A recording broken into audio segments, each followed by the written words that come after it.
Okay, so what our day is going to look like, we will go into kind of this program. We're in our second year, so what does it look like, how we've gotten here, where are we going, where does it look like for you entering at the point that you are. All of the logistics, I'm also with you, the gears resonate with me. I need to know everything before I even can get into imagining what it looks like day to day. So we're going to cover every aspect of that for you to be prepared to enter the school on day one. I'll be there, but we'll prepare you as if you wouldn't need me. And then all of the literacy aspects, so the different literacy activities that we have provided in the school, we will go through every single one.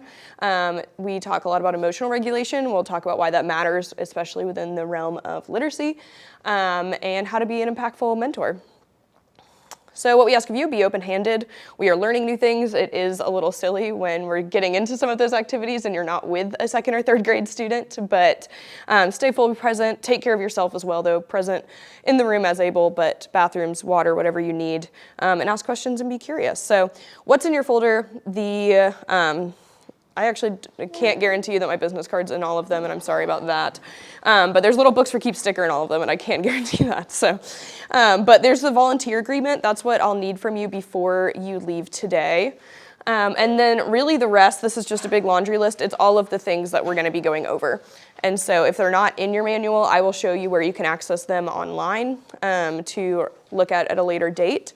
A couple of the things I want to highlight is that very front page with the QR code. Some of those are the CCSD academic calendar. And so I know almost all of you, many of you are students, and so aligning your school calendar, it's similar. I know it's different. The school breaks will account for what that looks like when you're not there, but planning around that. We'll have a more specific calendar as the school provides the details for things such as field trips or testing dates or different things that arise that would make it so that you wouldn't be in the school, and we'll keep that updated. But for now, we just have the baseline academic calendar. And then we also have a QR code for our community book fair, which this is unrelated to our literacy mentor program, and I'm probably jumping ahead. We're about to get to it, but our mission, one of our other programs is, or it's not even necessarily a official program, but one of our other goals is to provide access to literacy to our community.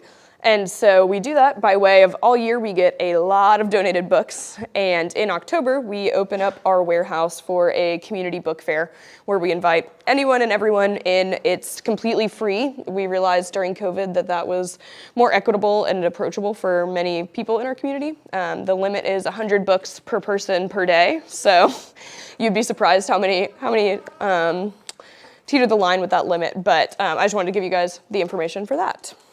So some background on Books for Keeps. Our mission is to inspire joyful experiences around literacy that children can forever associate with learning. Hi, Sarah.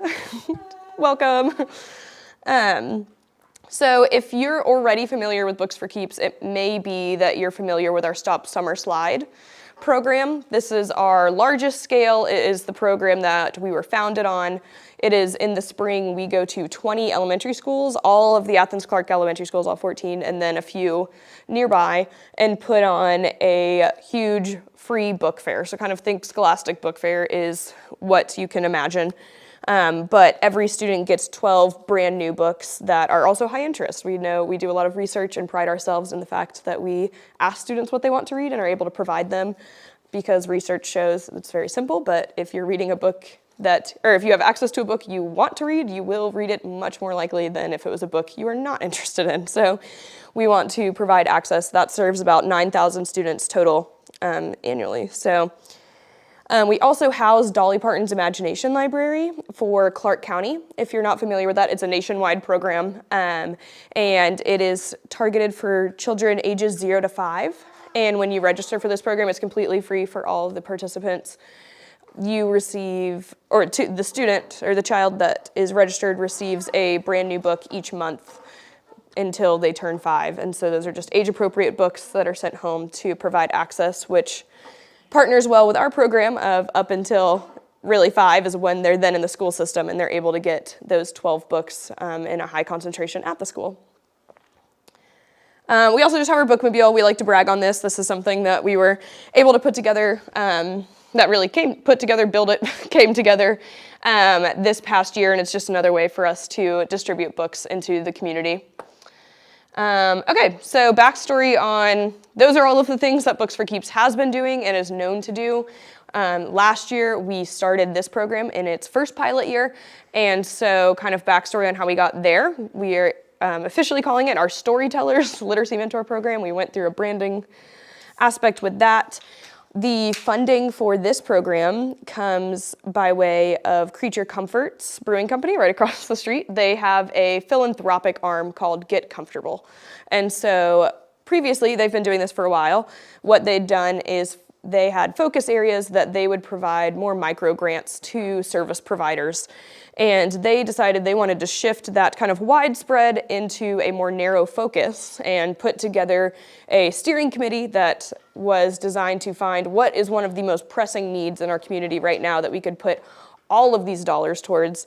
And the steering committee identified third grade literacy. We will get to that in a moment. But they put out requests for proposals for service providing organizations that may be positioned well to take on and execute the plans that they had created with this steering committee. And that was Books for Keeps. And so through Creature Comforts and Books for Keeps, we have our Storytellers Literacy Mentor Program.